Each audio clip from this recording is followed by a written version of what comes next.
안녕하세요. 오늘도 사연살롱을 찾아주셔서 감사합니다. 저는 50대 중반의 여성이에요.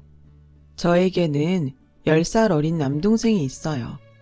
그래서 제가 밭일하는 엄마 대신에 동생을 등에 업고 공부도 하고 밥도 하던 일이 생각이 나네요.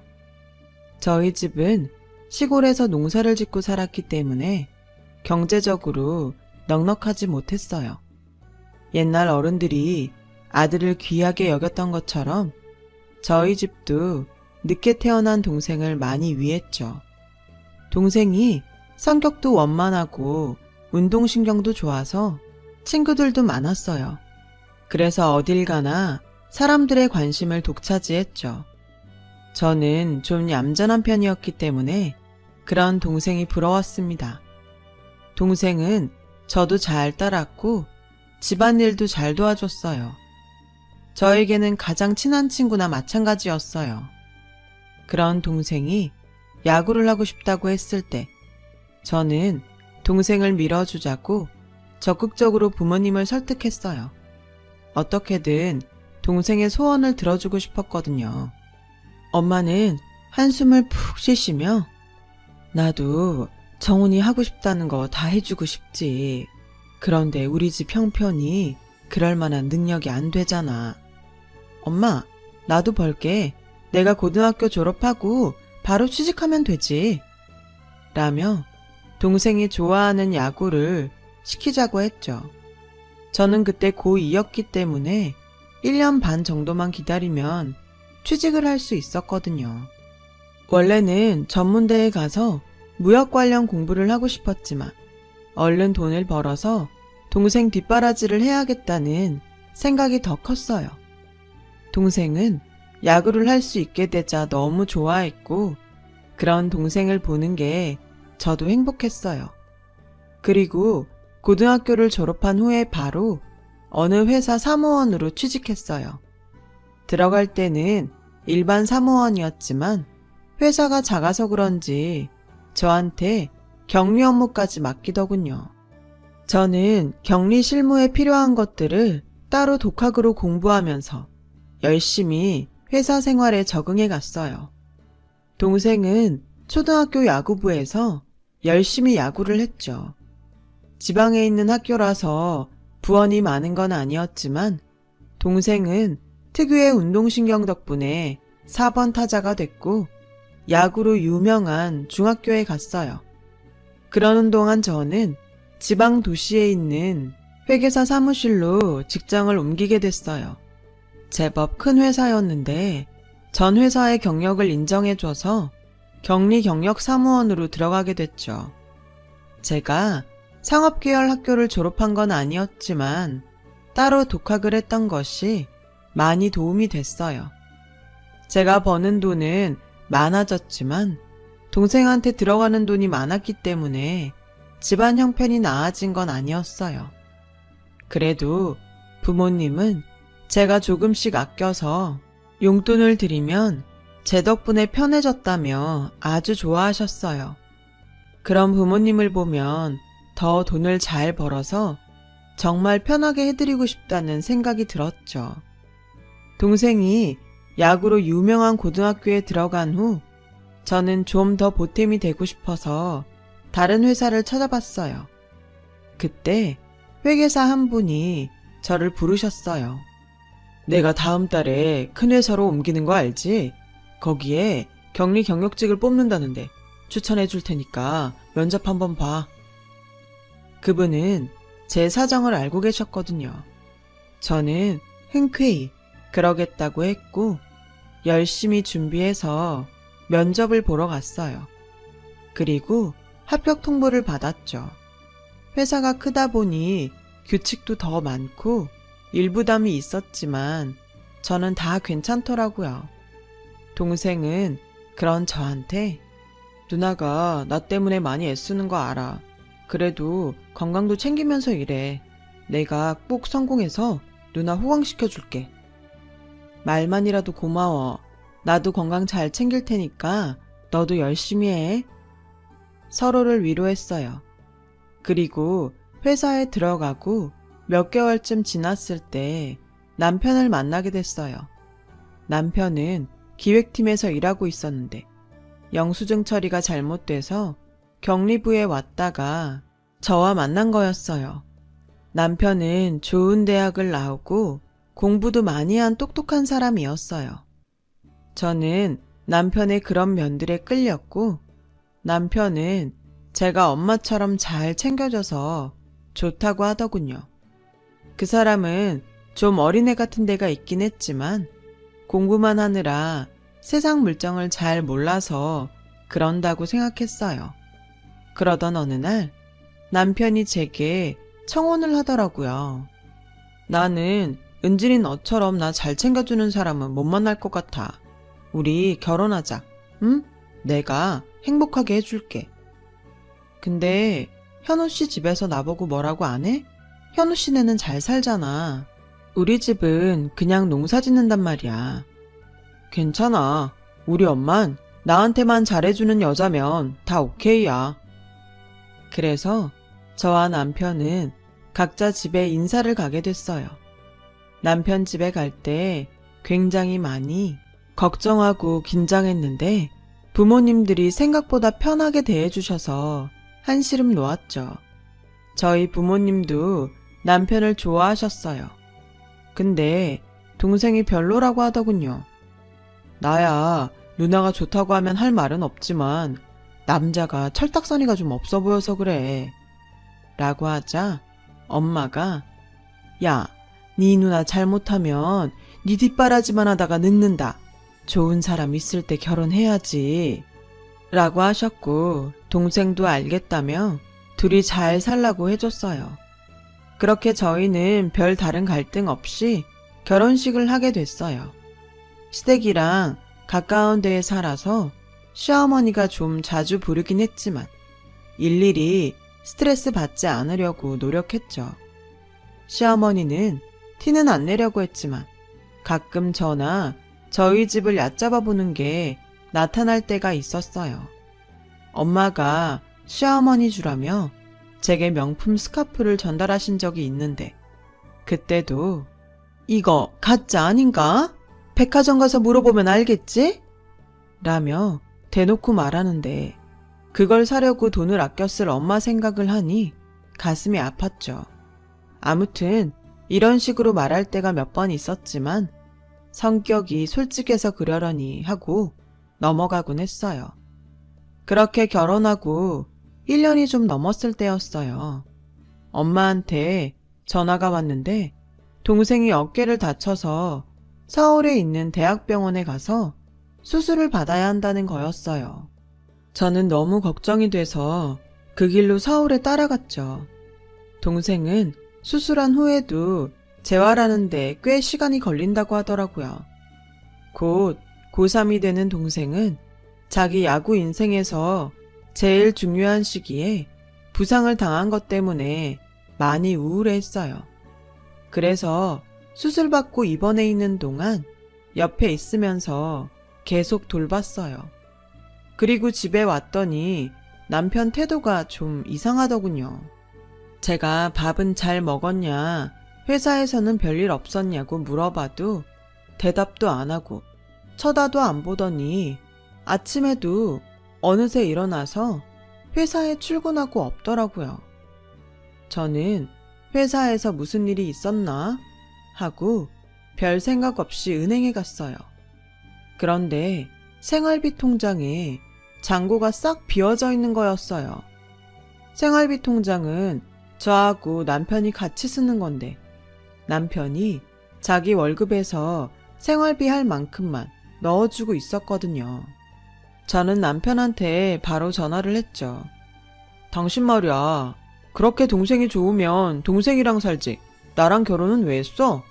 며칠씩 집을 비우고 친정 동생한테 가 있는 게 말이 된다고 생각해?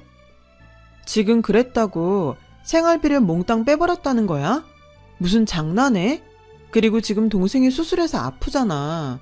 애가 야구를 못할까봐 우울해 있는데 누나가 돼서 그 정도도 못해? 아무튼 난 나한테 소홀하게 하면 생활비 못 줘. 그리고 이딴 일로 회사로 전화 걸지 마. 라더니 전화를 끊어버리는 거 아니겠어요? 너무 어이가 없어서 할 수 없이 제 비상금 통장에서 돈을 찾아서 장을 보고 집에 왔더니 시어머니한테 전화가 걸려왔어요. 당장 시댁으로 오라고 하더군요. 네가 우리 현우랑 결혼했으면 현우 보살피는데 힘을 쏟아야지. 동생한테 그렇게 며칠씩 가 있으면 어떡하니? 그럼 우리 현우는 누가 밥 해주고 누가 챙겨주라고? 너 그거 하나 잘한다고 해서 내가 두말 않고 결혼 허락한 건데? 결혼한 지 1년 좀 넘었는데 벌써 이러면 나 가만 못 있는다. 어머니, 제가 여지껏 집을 비운 적도 없었고 이번에는 동생이 큰 수술을 받아서 그런 거잖아요. 그리고 저 그 사람 집안일 도움이 아니고 그 사람 아내잖아요. 라고 했더니 시어머니 목소리가 앙칼지게 변하면서 어디다 대고 따박따박 말대답이야. 진짜 못 배워먹은 티를 이렇게 내는구나. 라면서 화를 내시는데 정말 황당하고 기가 막혔어요. 너 말이야. 내가 한동안 지켜보니까 현우한테도 한마디도 안 지는 것 같던데 여자가 그러면 못 쓴다. 그리고 도우미? 너 말 잘했다. 네가 도우미만큼은 일을 하니? 아침에도 현우 일어날 때 겨우 일어난다며. 시어머니는 저를 완전히 자기네 집 일꾼처럼 생각하는 것 같았어요. 저는 동생 병간호한 게 이런 말을 들을 정도인가 아무리 생각해도 이해가 되지 않더라고요. 근데 어떻게 보면 제가 너무 동생만 챙긴다고 생각할 수도 있을 것 같아서 일단 죄송하다고 하고 집에 왔죠. 남편은 그날 저녁 집에 와서 생활비 봉투를 내놓으며 당신이 이번에는 반성하니까 특별히 봐주겠는데 앞으로는 이런 일 없게 하라고. 알겠어? 되려 큰 소리를 치더군요. 저는 제가 처음으로 집을 오래 비운 게 섭섭해서 그러겠지 라고 좋게 생각했어요. 하지만 그 후로도 남편은 자기 비위에 안 맞으면 생활비를 끊어버리기 일쑤였고 나중에는 제 카드도 압수해 가곤 했어요. 그럴 때마다 시어머니는 저를 불러서 배운 게 없고 보고 자란 게 없으니 어디부터 손을 봐야 좋을지 모르겠네 라며 매번 배운 게 없다며 모욕적인 말을 하셨어요. 그러다가 저는 몸이 너무 무겁고 아무것도 먹을 수 없는 날이 많아져서 병원에 갔다가 임신 6주라는 얘기를 듣게 됐어요. 저는 임신했다는 얘기를 듣는데도 하나도 기쁘지가 않더라고요. 그래도 나한테 온 아이인데 이러면 안 되지 하고 저녁에 남편한테 임신 소식을 알렸어요. 아, 그래? 알았어. 근데 임신했다고 또 친정에 가버리고 집안일 제대로 안 하고 그러는 거 아니지? 그런 식으로 하면 나 진짜 못 참아. 저는 남편이 저와 결혼한 이유가 궁금해졌어요. 그러다가 청혼할 때 저처럼 자기를 잘 챙겨줄 사람은 못 만날 것 같다고 한 말이 생각나더군요. 이 남자는 평생 자기 옆에서 엄마 대리 역할을 할 사람을 찾았던 거였어요. 저는 그런 줄 모르고 결혼한 거였고요. 그렇게 제 결혼 생활에 후회가 생기고 있는데 남편 동생이 결혼할 여자를 집에 데려왔더라고요. 시어머니는 내내 활짝 웃으면서 그 여자 손을 잡고 저 들으라는 듯 대학도 좋은 데 나오고 부모님도 훌륭하셔서 그런지 아주 앉아있는 자세부터가 다르네 하시더라고요. 저는 그저 부엌에서 묵묵히 과일을 깎아다가 그 사람들 앞에 바쳤죠. 그들은 정말 제가 안중에도 없는 것 같았어요. 자기들끼리 먹고 웃으며 이야기하는데 제가 어디서 뭘 하고 있는지는 관심도 없더라고요. 그걸 확실히 알게 된 건 도련님 결혼식이었죠. 저는 그날 한복을 입고서 시어머니한테 휘둘려서 계속 식당 안에서 손님들 뒤치다꺼리를 하느라 정신이 없었거든요. 조금 숨 좀 돌리려나 싶으면 저기에 음료수 갖다 줘라. 여기 반찬 더 가져와라. 아주 사람을 이리저리 돌리더라고요. 아니, 뷔페에서 서빙을 원하면 어쩌나요? 그렇게 정신없이 서빙을 하다가 문득 보니까 시댁 식구들은 자기들끼리 오손도손 앉아서 밥을 먹고 있더군요. 남편도 거기 같이 끼어서요. 신랑 신부는 식당에 들어오더니 저를 휙 지나쳐서 자기 식구들이 있는 데로 먼저 가서 인사를 하더라고요. 저는 정말 이 집의 도우미, 그 이상 그 이하도 아니라는 걸 확실히 깨달았어요. 저는 어디에 앉아 있을 때도 없어서 계속 서 있어야 했어요. 그러다 보니 몸에 무리가 왔는지 안 아픈 데가 없이 다 아프더라고요. 저는 남편한테 얘기해서 집에 가자고 하려고 했죠. 남편은 자기 친척들 사이에서 신이 나서 술을 마시고 있었어요. 여보, 집에 가자. 나 몸이 이상해. 알았으니까 좀 가 있어. 정 아프면 혼자 들어가던가. 남편은 저랑 상관없는 사람처럼 다른 사람들과 어울리느라 정신이 없었어요. 저는 결국 혼자서 집에 돌아와야만 했고 그날 밤에 아이를 유산하고 말았어요. 저도 좋아하지 않고 시댁서도 아무도 반기지 않으니까 유산이 된 건가 하고 죄책감에 눈물만 나더군요. 저는 혼자 병원에 누워있다가 집에 돌아와 짐을 싸서 친정으로 와버렸어요. 남편도 시어머니도 저한테 전화 한 통 없더라고요. 며칠이 지난 후 저는 몸을 추스린 후에 회사로 남편을 찾아가서 이혼하자고 했어요. 알았으니까 이렇게 갑자기 찾아오지 마. 당신은 가만 보면 나 망신 주지 못해서 안달난 사람 같더라. 내가 말없이 친정 갔다가 처음 보는 건데 할 말이 그것밖에 없어? 그럼 뭐라고 하는데? 누가 가라고 그랬어? 아, 성격 되게 이상하네. 라더니 벌떡 일어나서 커피숍을 나가버리더군요. 그렇게 집에 왔는데 또 시어머니한테서 전화가 왔어요. 우리 현우가 무슨 큰 잘못을 한 것도 아니고 네가 멋대로 나간 거니까 네가 위자료 줘야 되는 거 알지? 게다가 아이까지 유산됐으니 말 다 했지. 네가 마음대로 나간 거 내가 소송해서 돈 다 받아내고 말 테니까 그렇게 알아라. 라며 협박에 가까운 말을 했어요.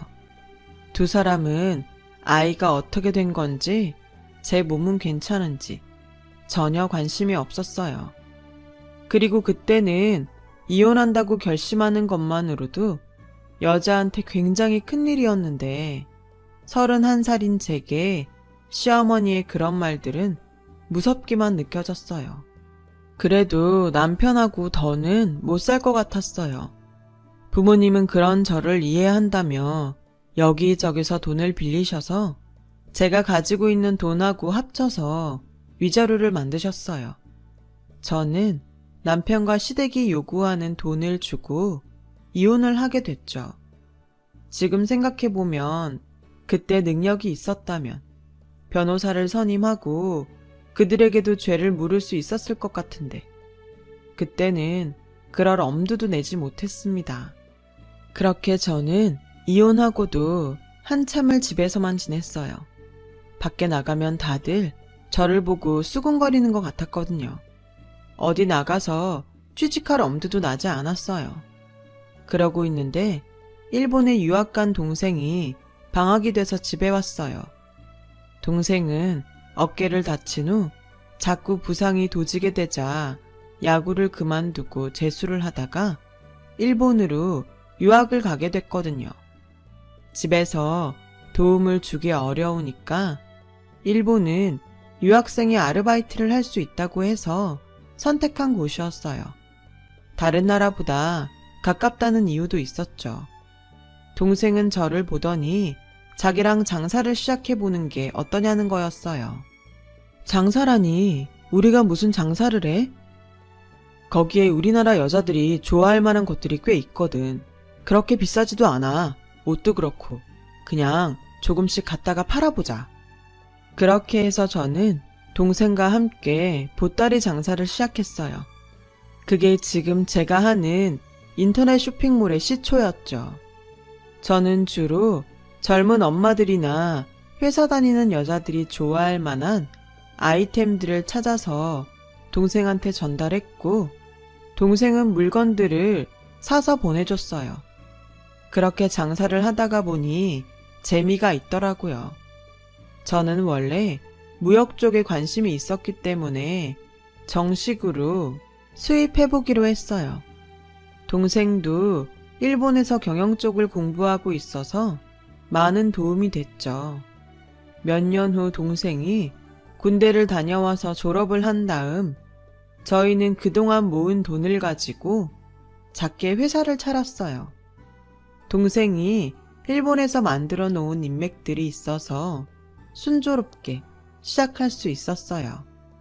저희는 그러다가 더 발전해서 유럽 쪽에서 여자들이 좋아할 만한 고급 제품들을 찾기로 했죠.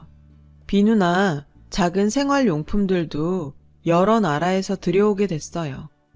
조금씩 회사를 키워가면서 일을 하다 보니 다시 남자도 만나게 됐고 재혼을 하게 됐어요. 남편은 중견기업 임원이었어요. 그리고 온라인으로 사람들이 점점 몰릴 때 저희도 온라인 쇼핑몰을 열게 됐죠. 저는 동생과 열심히 노력해서 15년 만에 어엿한 사장님 소리를 듣게 됐어요. 물론 그 전에도 동생과 둘이 대표로 있었지만 직원이 많아봐야 5명 정도인 회사였거든요. 그러다가 온라인 쇼핑몰을 하면서 20명 정도 사원을 둔 사장님이 된 거죠. 직원 20명에 어엿한 사장이라는 말이 우스울지 모르지만 저한테는 정말 감회가 깊은 일이었어요. 아무것도 못하고 있을 때 동생이 저한테 같이 일을 해보자고 했기 때문에 이렇게 떳떳한 사회인이 될 수 있었으니까요. 그 사이 예쁜 딸아이도 생겼고요. 그러다가 어느 여성 기업인 모임에 초청을 받아서 짧은 강연도 하게 됐어요. 그날 강연을 마치고 점심을 먹은 후 남편 회사가 가까운 데에 있어서 잠깐 보기로 했어요. 남편 회사는 그때 경력직 직원을 뽑고 있는 시기였거든요. 제가 회사에 들어갔더니 몇몇 사람들이 의자에 앉아서 면접을 기다리더라고요. 저는 그 사람들을 방해하지 않으려고 조용히 돌아서 나갔어요. 그런데 그때 누가 뒤에서 저를 붙잡더군요. 돌아보니 전 남편이었어요. 때린 사람은 잊어도 맞은 사람은 잊지 못하죠. 예전의 감정들이 떠올라 부들부들 떨리는데 그 사람은 아무렇지 않게 당신 오랜만이네. 여긴 어쩐 일이야? 라고 말하는 거예요. 그 와중에 뭔가 되게 절박해 보이는 얼굴이 있었어요. 그런 중에 안에서 직원 한 명이 나와서 김현우 씨, 다음에 면접 들어가셔야 돼요. 라고 하더군요. 그러자 전 남편은 저를 놔주고 면접을 보러 들어갔어요. 시댁에서 있었던 일들이 떠올라 이가 갈렸어요. 다음날 전 남편은 저를 찾아와서 그 회사에 아는 사람이 있냐며 자기 얘기를 잘해달라고 사정을 하더군요. 알고 보니 그 사람은 회사에서 정리해고를 당해서 몇 년째 실직 상태라서 재혼한 부인도 친정에 가 있다고 하더군요. 내가 아직도 그쪽이나 보살피는 도우미인 줄 알아요? 라며 차갑게 말했더니 그 사람은 저를 붙잡고 내가 이렇게 부탁할게. 한 번만 도와주라. 응? 하길래 저는 내가 이렇게 부탁할 테니까 이것 좀 놓고 가세요. 라며 거절했어요. 제가 누구한테 부탁을 해서 그 사람 취직시켜줄 수도 없는 입장이었고요. 하지만 전 남편은 끈질겼어요. 자꾸 전화를 했고 전화를 차단했더니 회사까지 또 찾아왔어요. 저는 볼 일 없으니까 오지 말라고 했죠. 자꾸 이러면 경찰 부를 거예요. 라고 했더니 남편은 그제야 제 눈치를 보며 사무실을 나갔어요. 그런데 문제가 더 커졌어요. 이제는 시어머니까지 데리고 나타난 거죠.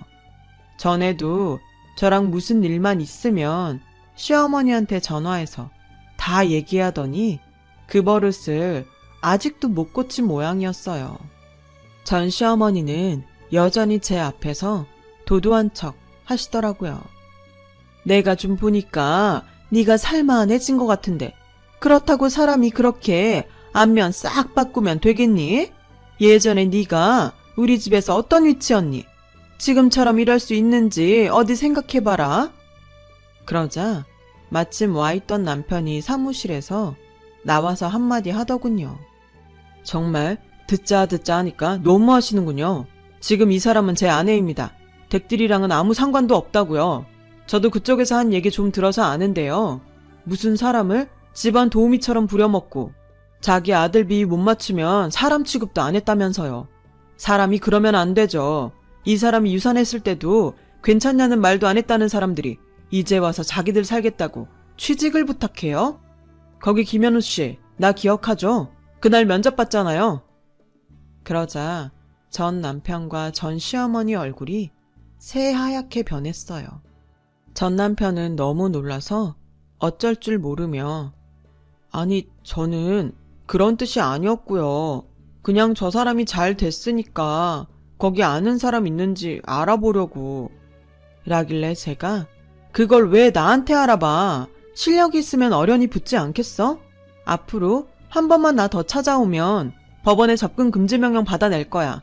그러니까 얼른 그쪽이 죽고 못 사는 어머니 모시고 나가 라고 했고 시어머니는 그런 제게 예, 내가 큰 실수를 한 것 같구나. 나는 그냥 우리 현우를 잘 봐달라고 하는 말이었는데 오해는 없었으면 좋겠다. 세상에 누가 잘 봐달라는 말을 그렇게 해요? 그게 말이 된다고 생각하세요? 제가 안면을 싹 바꿔요. 그럼 안 바꾸게 생겼어요. 저는 가족으로도 취급도 안 하고 자기 아들 뒤치다꺼리 소홀하면 가만 안 둔다면서요. 그쪽들이 한 일들을 생각해봐요. 애초에 안일 시킬 사람으로 생각해놓고 결혼시켜놓고 이제 와서 왜 딴소리예요? 여기요, 이 사람들 나갈 거니까 빨리 좀 내보내세요. 그리고 앞으로 이 사람들 회사에 들이지 마세요. 전 남편과 전 시어머니는 더는 말을 못하고 그대로 끌려나가고 말았어요. 지금의 남편 앞에서 그렇게까지 하고 싶지 않았는데 너무 적반하장인 태도에 저도 화가 치밀었던 것 같아요. 남편이 든든하게 제 편이 되어줘서 얼마나 고마웠는지 몰라요. 어쩌다 이렇게 좋은 사람을 만나게 되었는지요. 전 남편은 결국 회사 경력직에 떨어졌다고 하더군요.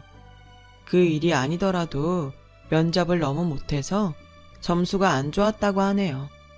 저는 동생과 같이 계속 일을 하고 있어요.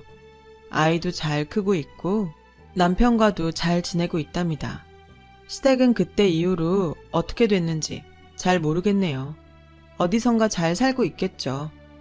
아무것도 모를 때는 시댁 탓만 하고 살았었는데 시간이 흐르고 나니 제 자신도 돌아보게 되더라고요. 마음 아픈 일들을 겪고 동생과 사업을 하며 예전보다 더 많은 일들을 겪고 제가 조금 더 단단해졌을 때 지금의 남편도 만난 거였어요. 그때 내가 조금 더 단단했더라면 그런 사람들을 만나지 않았을 텐데 하는 생각도 해봅니다. 내면도 더 가꾸려고 노력하면서 열심히 살아보려 합니다. 모두 행복하시고 건강하셨으면 좋겠어요. 하시는 일 다 잘 되시고요. 여러분, 사연 댓글에 응원과 현명한 조언 부탁드려요. 좋아요와 구독은 저에게 큰 힘이 됩니다. 오늘도 좋은 일 가득하세요.